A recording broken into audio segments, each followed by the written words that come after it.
बच्चों आज हम लोग फिल्म के माध्यम से सर्वनाम को समझेंगे। सर्वनाम के बारे में आप लोग जानते हैं? Yes sir.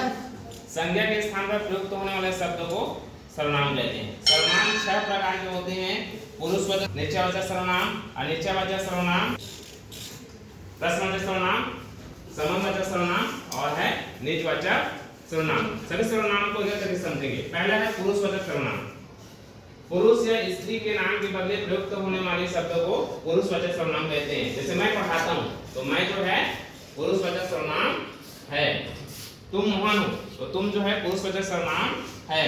हम पुस्तक पढ़ रहे हैं तो हम यहाँ पर पुरुषवाचक सर्वनाम है। निश्चयवाचक सर्वनाम, जिन सर्वनाम शब्दों से किसी व्यक्ति या वस्तु के निश्चित होने का बोध होता है उसे निश्चयवाचक सर्वनाम कहते हैं। जैसे वह एक गाय है तो वह यहाँ पर निश्चयवाचक सर्वनाम है।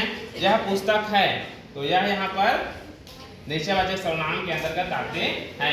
अनिश्चयवाचक सर्वनाम, जिस सर्वनाम शब्दों से किसी व्यक्ति या वस्तु के निश्चित होने का बोध नहीं होता है उसे अनिश्चयवाचक सर्वनाम कहते हैं। जैसे वहां कोई लड़का पढ़ रहा है तो कोई यहाँ पर अनिश्चयवाचक सर्वनाम के अंतर्गत आते हैं। चौथा सर्वनाम है प्रश्नवाचक सर्वनाम। जिन शब्दों से प्रश्न पूछने का बोध होता है उसे प्रश्नवाचक सर्वनाम कहते हैं। जैसे कि तुम क्या कर रहे हो तो क्या से प्रश्न पूछने का बोध हो रहा है, इसलिए क्या जो है प्रश्नवाचक सर्वनाम है। पांचवा है संबंधवाचक सर्वनाम। जिन सर्वनाम से संज्ञा या सर्वनाम के बीच संबंध का बोध होता है उसे संबंधवाचक सर्वनाम कहते हैं। जैसे जैसी करनी वैसी भरनी तो जैसी और वैसी जो है संबंधवाचक सर्वनाम के अंतर्गत आते हैं। और छठवा है निजवाचक सर्वनाम।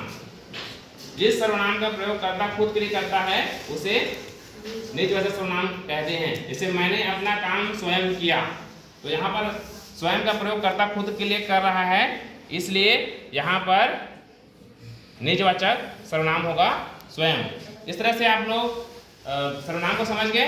Yes sir.